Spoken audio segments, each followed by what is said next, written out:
This time on Graveyard Cars, Mark teaches Alyssa to document and prep 3 cars for disassembly. The team installs the 400 Magnum and the 1972 Dodge Charger, and Alyssa commits a crime that Mark may never forgive.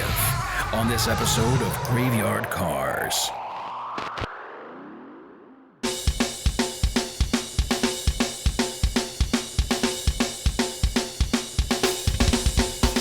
In case you missed it, we started working on Mr. Bill Goldberg's 1968 GTX 440 4-speed car. I did the body and prep work on the deck lid for the V-Code Challenger. Will did a phenomenal job prepping and painting the 1967 Hemi GTX convertible. And Will and I faced off mano-a-mano Top Gun contest to see who was the best painter.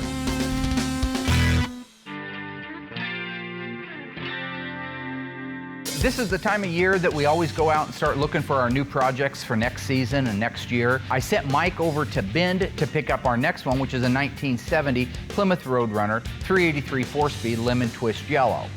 What makes this little car cool is it's an identical twin, option-wise, to the one that the guy who has it now had in high school and had to sell because the family always gets in the way. And now it's his time to relive his childhood.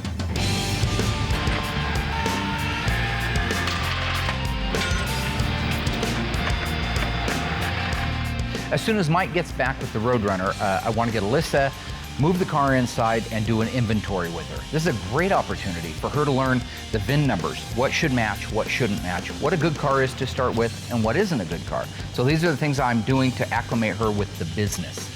It's also one of the things that we do on every single car before it gets disassembled and sent off to the media blaster.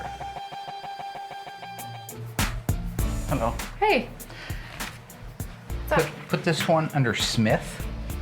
He just traded that in. Oh, that's the title, so keep it in the file. Had a guy call me up wanting to do a restoration on a 69 Roadrunner. He wanted to use the 2008 Challenger as a down payment for the restoration.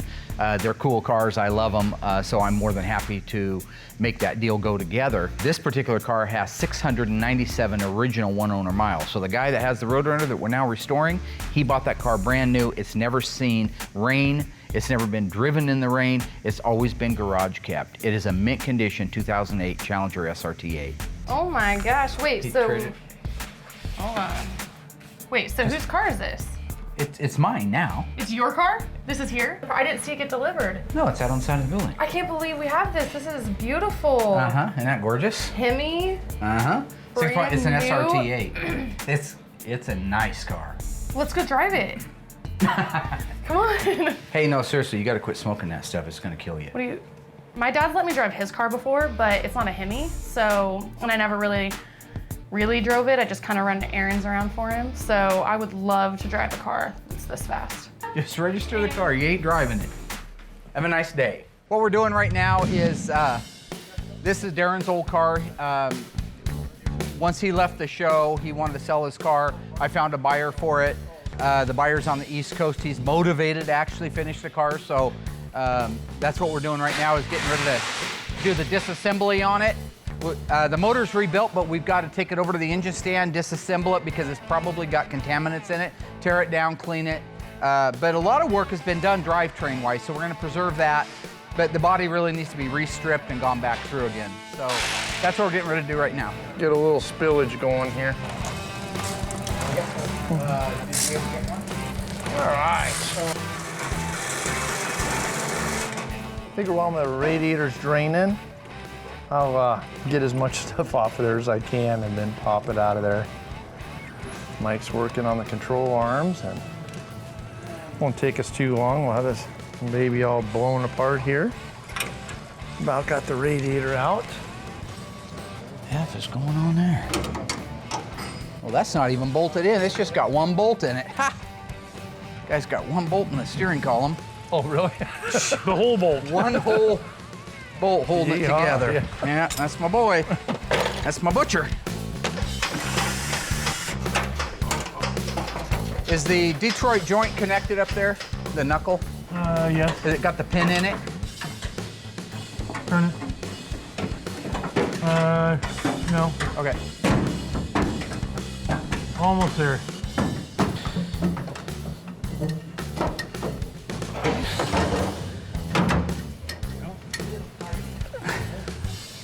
There you go, sir. Nice.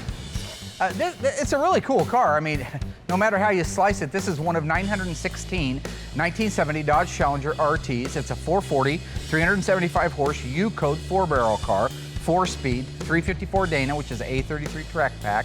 It's FC7 Plum Crazy, white longitudinal stripe, black vinyl top, no hood blackout, no V21 on the hood, and no spoiler. So the car's gonna be stunning when it's finished. It's gonna be a lot like our purple 6-pack car as far as just in your face right now colors. I'm actually looking forward to seeing it, and really I'm looking very forward to seeing it done. It's done its time in purgatory. Its previous owner didn't give enough of a care about it to put it together and spend the time and the money it takes to do it. So now that the new owner has it, I'm excited to be a part of the build. It'll go really quick, and it'll be a nice car to see back on the road again. Okie dokie. Good? Come Yep. down. And then just try to go straight down. Okay. Yeah, it'll probably scratch a little of the inner fenders. That's okay. We've got to redo the engine compartment and everything. We're good? Pushing hard. It's good. Sound. Beautiful. That engine was actually taken apart and rebuilt about 12 years ago. Darren had a buddy of his build it that's a really good engine builder. And so it's been together and it's been ran a few times. I'd try to get him motivated to work on it, and we'd fire it up and get it running, and he would get excited for a day or two, and that would be it. So it has been ran. It's never been driven. My guess is it has an hour, maybe 2 hours on it since it's been completely rebuilt. Everything went really well on the disassembly. It's kind of sad that Darren took 15 years to do what you saw, and we got it apart in about 45 minutes. But now that we've got it disassembled, we're going to take the engine and transmission over, take those partially apart to see if there's any contaminants in them. It's a brand new engine. It's just been rebuilt. Doesn't have any miles on it, but we'll need to disassemble it, clean it, and put it back together again. But overall, we did really well.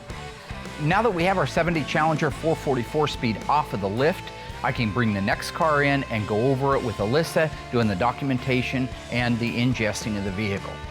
Our 400 Magnum still needs to have the final detail and assembly done on it so we can get it back in the car.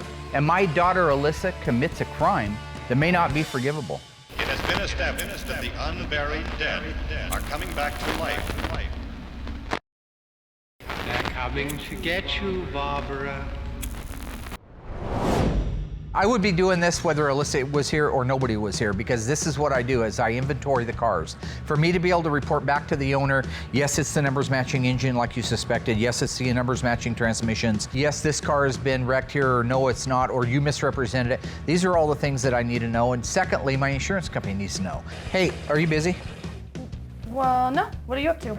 Okay, can you grab your notebook and a pen and come on down? I want to inventory another car with you. Oh yeah, that'd be awesome. I'll grab it. Hey. Hey.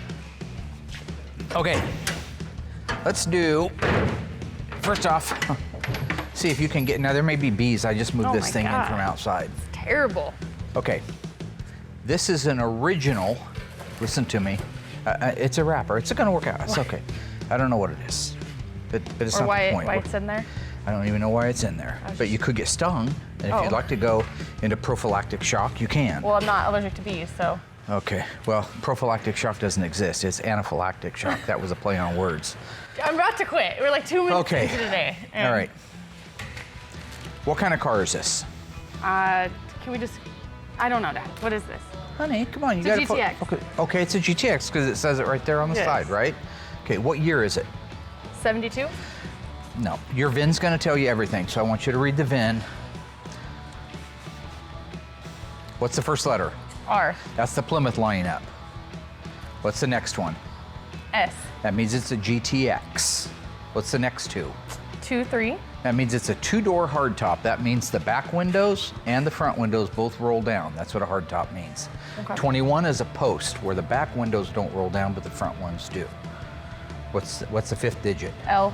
That's a 375 horsepower Super Commando 440. Sixth character. 9. That's the year of the car. What year is it?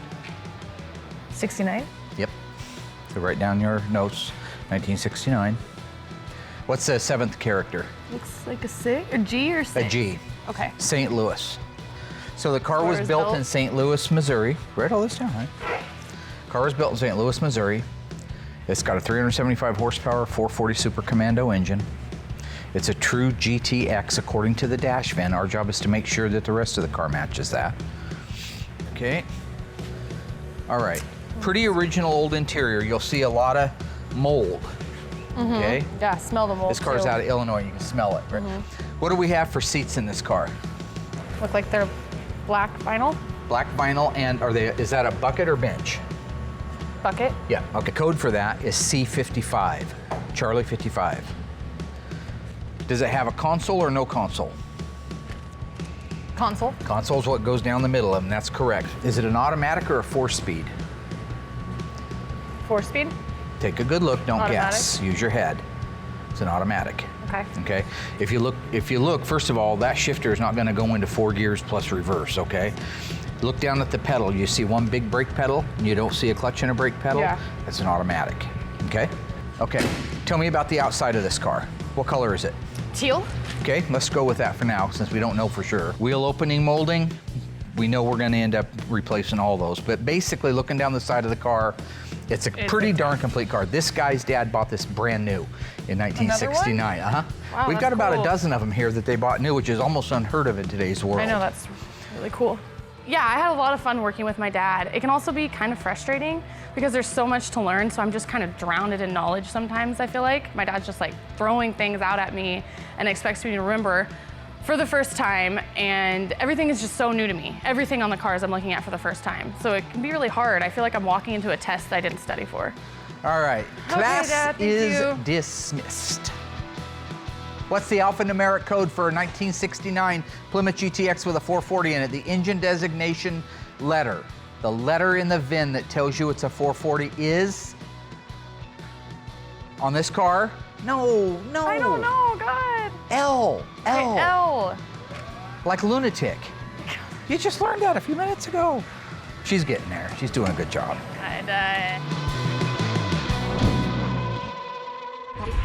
What engine displacement was not available on the 1970 Dodge Challenger RT model? Was it 383, 340, 440 6-pack? The answer coming up after the break. This incredible story becomes more ghastly with each report. So what engine displacement was not an option on the 1970 Dodge Challenger RT? The answer, 340. While you could get a 340 in a Dodge Challenger in 1970, and the outside of the car, as well as most of the interior, looked exactly like an RT, it did not come in an RT model. The 1970 Challenger with a 340 was referred to as the A66 package. The unburied dead are coming back to life. Now that our 69 Q5 GTX is inventoried and documented, I can cut Mike loose to get it disassembled, organized, and sent off to the dipper.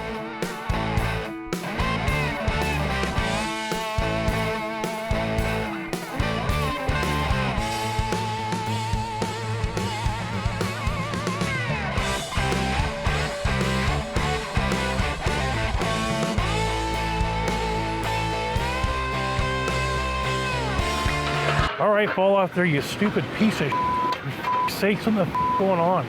Come on.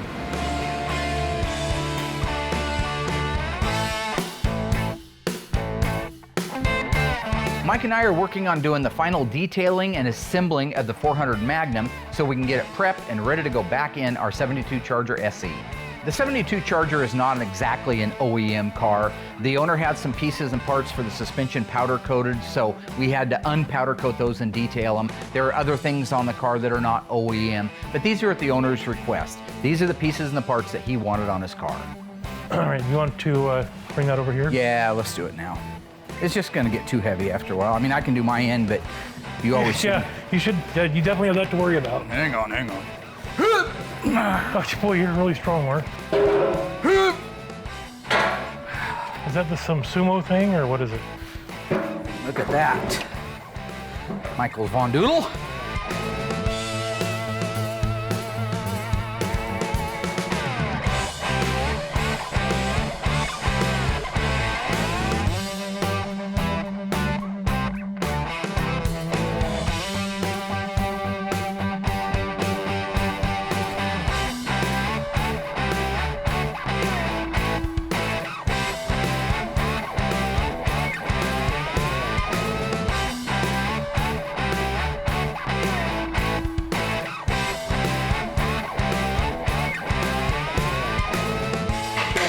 Hey, gorilla. Yeah, completely. Wait.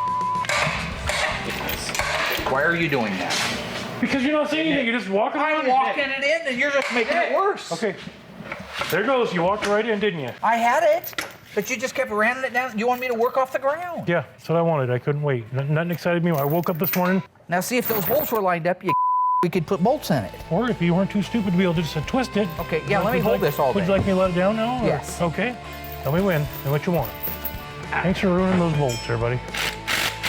Putting it in there square would have been nice, but you didn't want to do Is it that. not square? That's going to make him happy. That's going to make my feller up north very, very happy. And he should be.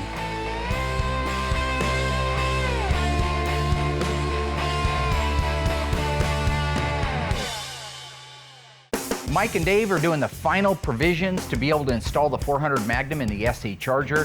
While they're doing that, I'm going to work with Alyssa on decoding our 69 440 GTX. So you've done enough of these now. I want you to start this one on your own. So you start with writing down the VIN, and then walk the car, inventory it, and tell me what's missing. We'll just start with that. I'm getting ready with our little book. These little pocket books we get from Galen Govier. He's been printing these for years, called little white books. Anyway, it'll have information in it that'll tell you exactly what that VIN represents, what size engine it is based on the VIN, where the car was built based on the VIN. And I want her to start learning that more rather than me just coming out and rattling off, hey, this is a XXXXXXX. This way she can look it up and it'll mean more to her. I think it'll stay with her more. So as soon as she's done with a basic walk around, then we can do that. So the first one is gonna represent the car line, which is the Pullman. Why is there a heart over the eye on Hemi? Hemi's a man thing. Hemi is punch people in the face. Hemi is kick you in the nuts, and then while you're going down, you sucker punch him in the chin. That's a Hemi. It's not a heart. Go on. So then the second digit is gonna be the price class, which is medium. 2-1, what does that mean? Body type, and it's a two-door coupe. Two-door coupe. What's the difference between a two-door coupe and a two-door hardtop? We've done this several times. On a hardtop, the back window rolls down, and on a coupe, it pops out. Very good. See, we're getting there. The next one's gonna be engine, Which is what code? J. Okay, and what does a J represent? 1969, what does a J represent? 426 Hemi, What year was the car built? 69, Where was it built? St. Louis, Missouri. Very nice. So you decoded that all by yourself. That's awesome. Yep. That's awesome. Alyssa and I are just about done inventorying the 69 Hemi Roadrunner. A few little things. I think that the owner thought the transmission was the original numbers matching, which it's not. It's not even close. Tell me what that VIN reads. 7C, right? There you go. 7C 195079. And that matches the transmission, right? The engine and 7C transmission are out of a 1957 1977 model full-size Chrysler. 79, yep. And I don't know what assembly plant C is, but it's none of them that count. Now the front, for some reason, is missing the torque boxes. Why would that be? There's no front torque boxes or subframe connectors that are mandatory on the Hemi car, so it could have been overlooked at the factory. Kind of an interesting thing, because the rest of it sure looks right.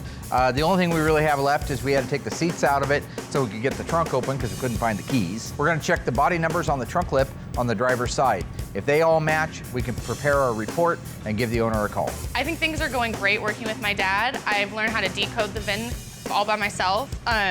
Definitely still need to use the book. There's a lot to learn, but I think I'm doing really good. And I think that probably within a week or so, I'll be able to do the next car by myself. Because of the obvious threat to untold numbers of citizens, this station will remain on the air day and night. They're coming to get you, Barbara. I really love this car. This is one of my favorite cars that we've had in the shop. Sorry, you ain't driving it. Have a nice day. I wonder if there's any way if I can get him to change his mind about letting me drive it. I have to appeal to his sweet tooth or caffeine. I think I'm gonna make him some coffee. Hello. Made you coffee? Oh, thank you. That's You're awesome. welcome. White chocolate ice mocha. Oh, that's awesome. Love Yeah. those things. Do you need anything else? Do you want any water or nasal spray or? Oh, I get it. What? I get it. You're not driving the car. What do you mean? You don't do nice stuff like that for no reason just- for me. You always keep I'm me just down, trying to hold me make your down. day beat me- easier. No. So I'm just trying to help out, see if there's You're anything not else I gonna can get do. No? No. So, Well, no, I remember what you done to the last car. You're not gonna drive again. have a good day, Dad. I'll have a great day knowing you're not out tearing up my brand new car. Have a nice trip, Mario. This incredible story becomes more ghastly with each report.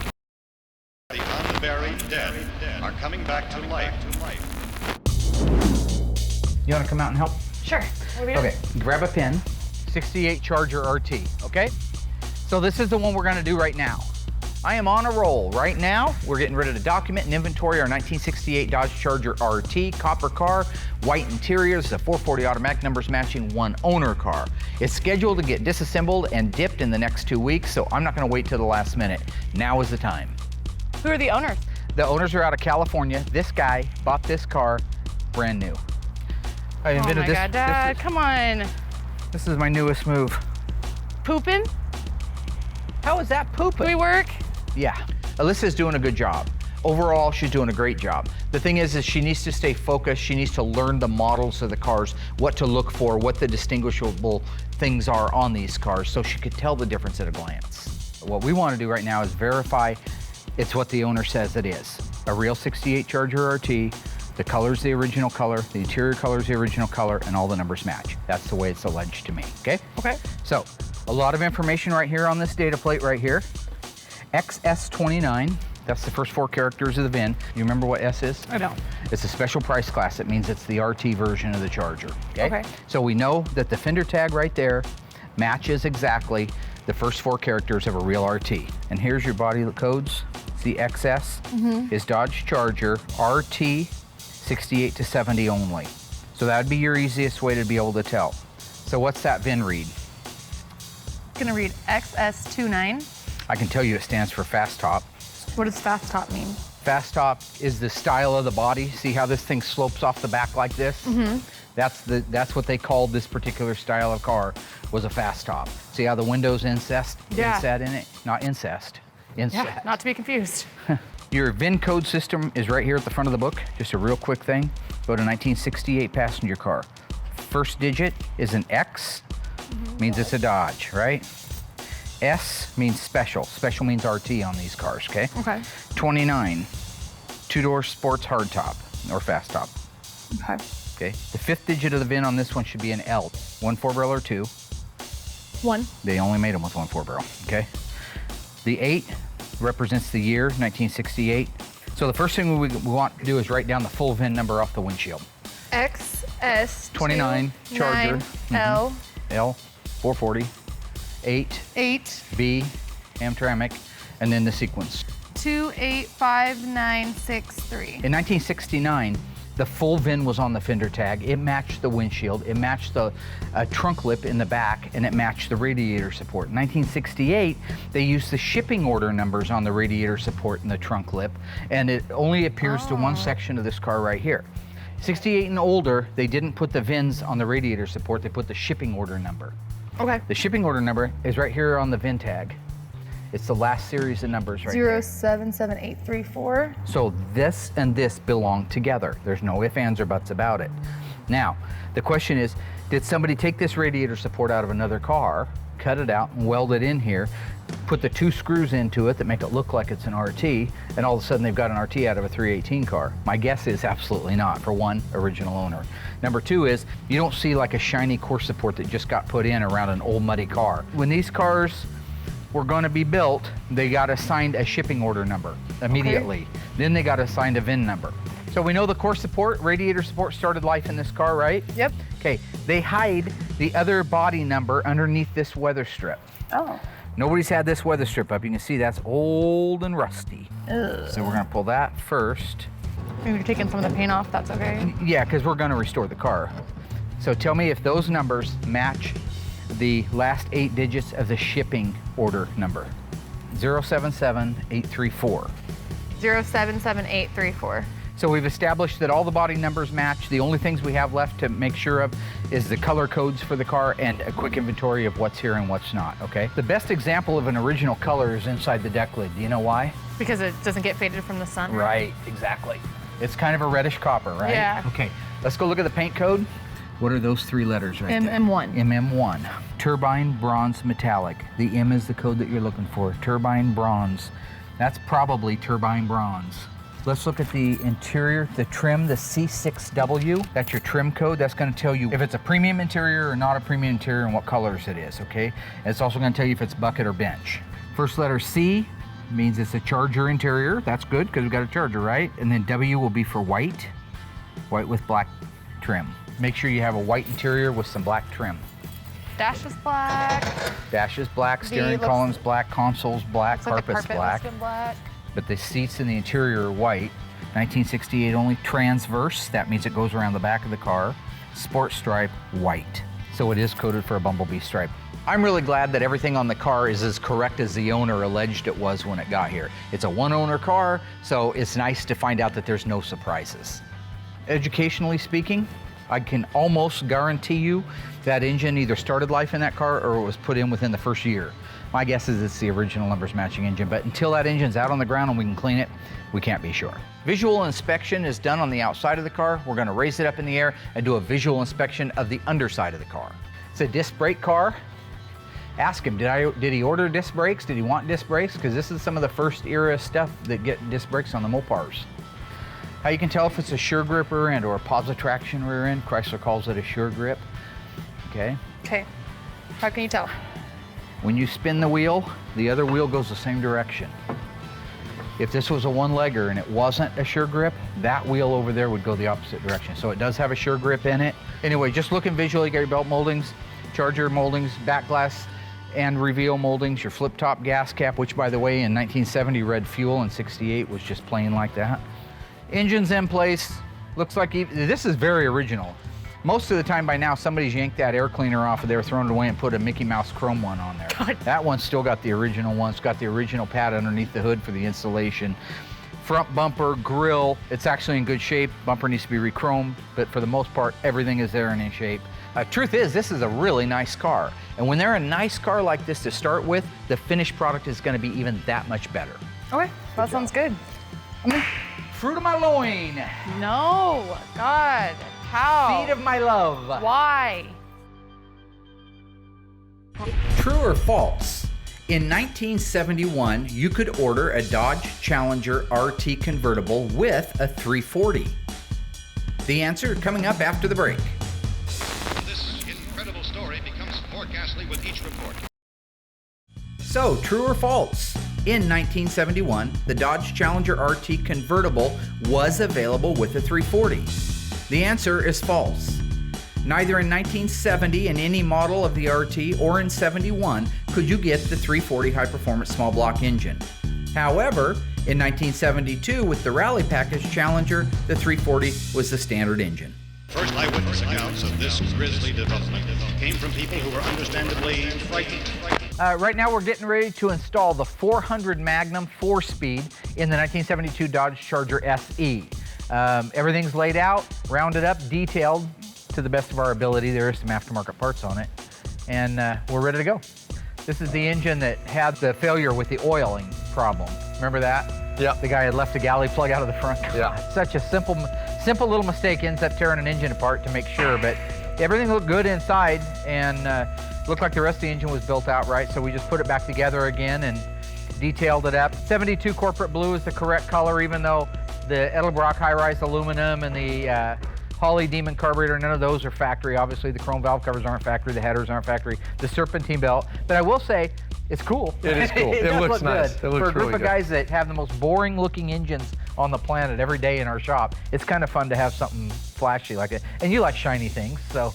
Yeah, yeah. The 400's cool. I had a 400 and a 67 Dart I had, and I love the motor. It's a great motor, so it's good to see it, and it's really cool how we put the aftermarket oil pan and the Edelbrock intake and then painted it all blue to make it look factory.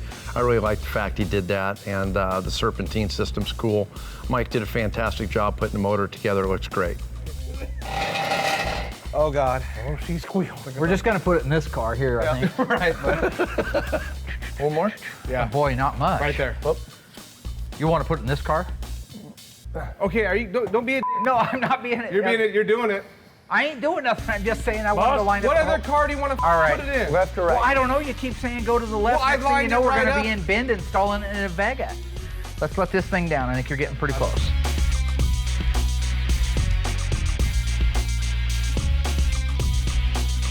now we got the front end in place. The rear K-member bolts aren't in. I should have put the rear end in first. No, not a big deal. Obviously, we're through it quick, but that helps balance the car out. So right now they're putting that in. This is just a simple 323 sure grip, 8 3/4 rear end. The car is a 404 speed, so the guy did order it with the 323 sure grip, which is really cool. Here in a second, they'll have the rear end located in position. Then we can raise the car up in the air, put the rear K-member bolts in it, button up the back end, and really all the suspension will be done at that time.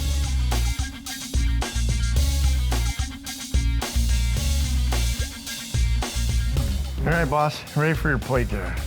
Right there.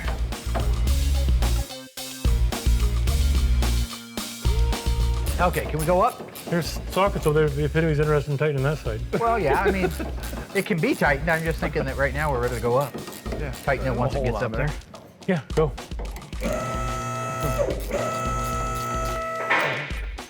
Not too bad, going together pretty smooth. It's because Mike's back there doing it. Mike's doing a good job. He always does a good job. All right, that one should be the driver's side.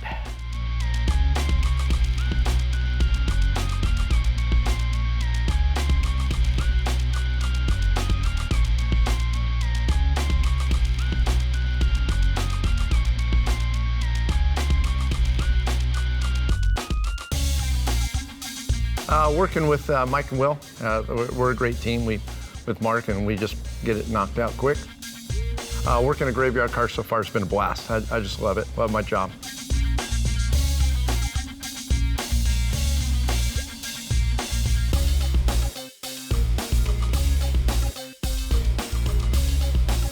Everything went really well. We got the 400 Magnum and the 400 installed in the 1972 Dodge Charger. Did an awesome job. Mike helped out. Dave helped. Everything went really well. Will did a good job. Yeah. You're learning a little bit. I really wanted your hands. I mean, those two guys know how to do this. I want you to learn how. This is the third one I've done, so it's getting a little bit easier as we go. Next time, put those spring hanger bolts in the right direction. But other than that, Actually, they came that way. That had nothing to do with me. from the factory? Well, whoever built it out. You're gonna put that stuff on me? No, I was just saying if you notice something like that, you should say something. Yeah, I before didn't we notice it because I don't have enough experience in it. But I didn't put them in. Fair enough. Oublie boo boo chez abesois, c'est soir. Isn't that like a song? It's music, yeah. Oh, is that all you know? Yeah. Well, I don't know. I don't even know if those are the words. Okay. But it sounds like ubu boo boo c'est abesois, c'est soir, which I think is French for we should go get something to eat. That sounds good.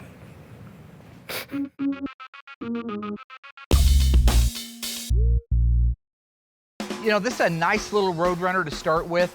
It's a great example of an older restoration that probably wasn't done by a Mopar expert, but that's why the owner sent it to us, was to get it done right. This is going to be a twofold learning thing for you.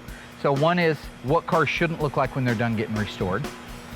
And it's going to be another car that we inventory so we can have it on our insurance list, so we can have it ready for the disassembly, which needs to happen right away. So first what I want to do is just give it a quick wash, okay? Okay.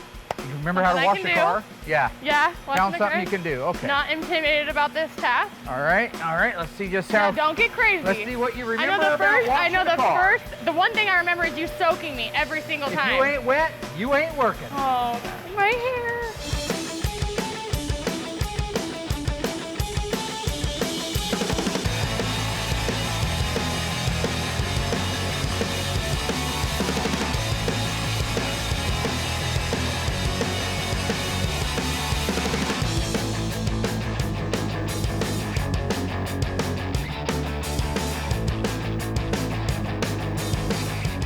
Right now I'm getting ready to move the Roadrunner around. We'll do a visual inspection on the ground, then get raised up on the BIM pack, do a visual underneath, check the numbers on it, validate it so I can communicate with the customer what we found.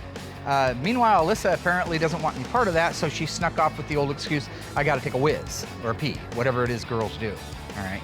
I don't do that. I hold my bodily functions until the job is done. So if it's a 48 or a 72-hour job, I mean, you're working with a time bomb. What are you doing? So I'm gonna take the key for the Challenger out of my dad's office. Why? So I asked my dad if I could drive the new Challenger that he got, and he said no. So I'm gonna take it anyways and see how it goes. Because of the obvious obvious threat to untold numbers of citizens, this station will remain on the air day and night. This incredible story becomes more ghastly with each report. So I asked my dad if I could drive the new Challenger that he got, and he said no. So I'm gonna take it anyways and see how it goes.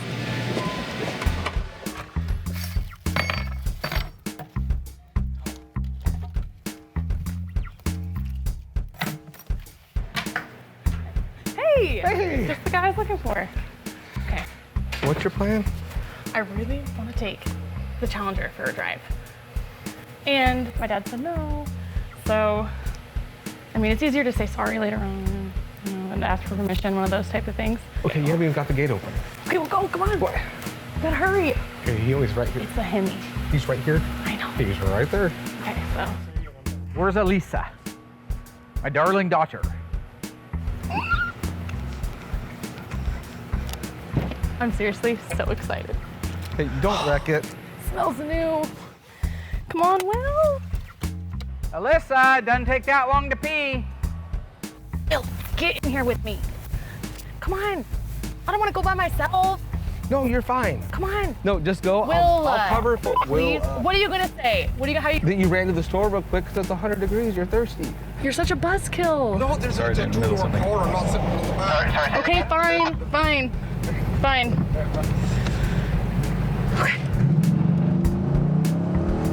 Woo! Ooh, I like that. Hello? Oh, excuse me. Are you peeing? She's not even in there. Where's Alyssa? She took off in your car. In my car? Oh, the orange Challenger. No, she didn't. Yes, she did. She better not have drove it at all.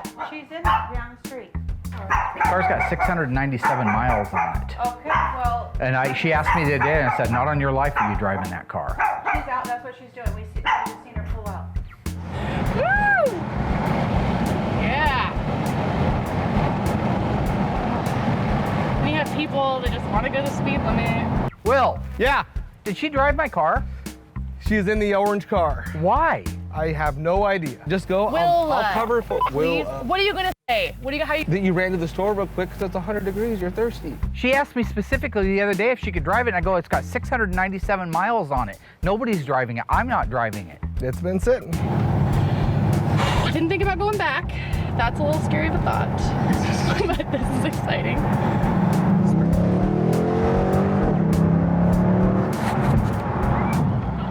Hear that? Oh.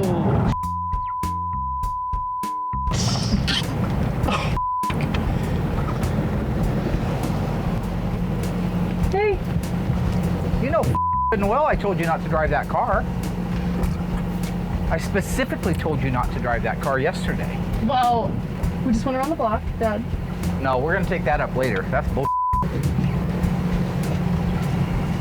was worth it. She asked me and I said no. The car's got 697 miles. It's a one owner. Go steal somebody's new car and see how they react. They might not be real happy about it. Oh, do I have to go on FaceTime right now? Maybe later? I don't know. Can I go home for the day?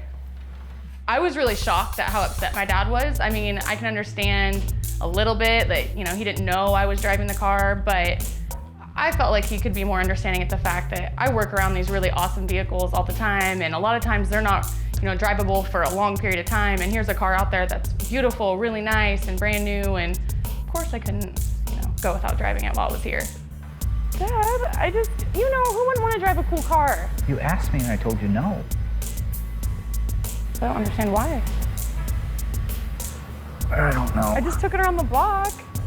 I'm mad. She defied my orders. She went behind my back. I don't even want to be around her right this minute. I think that'll last like 2 days and then he'll forget he was ever mad.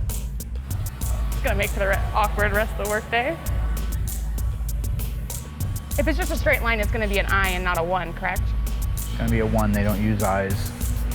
I noticed this decal right off the beginning. Is it on any other Plymouth cars? It's not a decal, it's an emblem.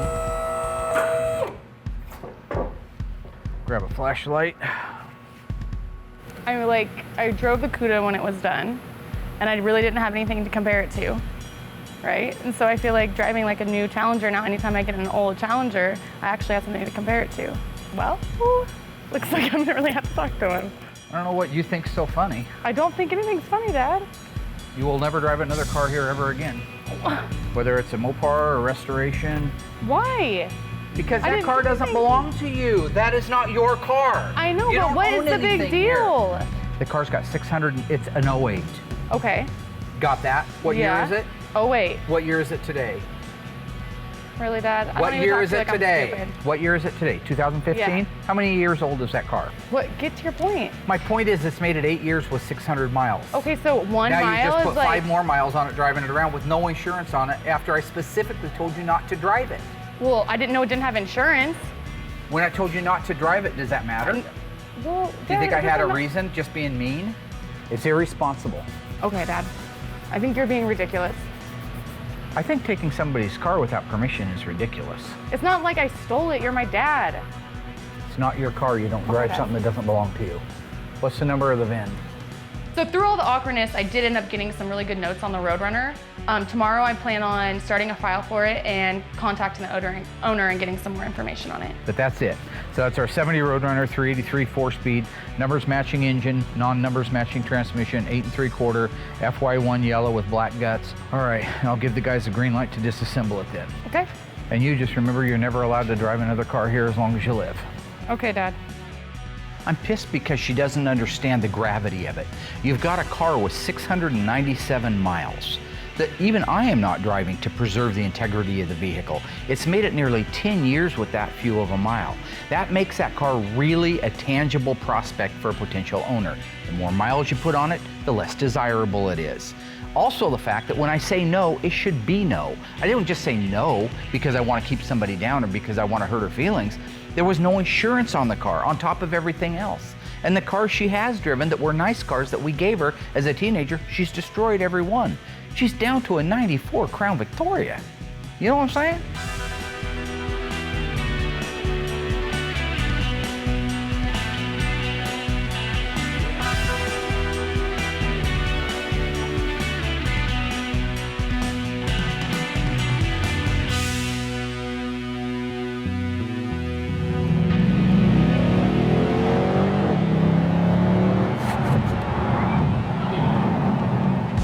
Next time on Graveyard Cars, Master of Mopar Tony D'Agostino comes out to assist Mark in the appraisal of 2 ultra-rare Mopars. And Mark shows off just a few of the cars that will be restored in the upcoming years on the next episode of Graveyard Cars.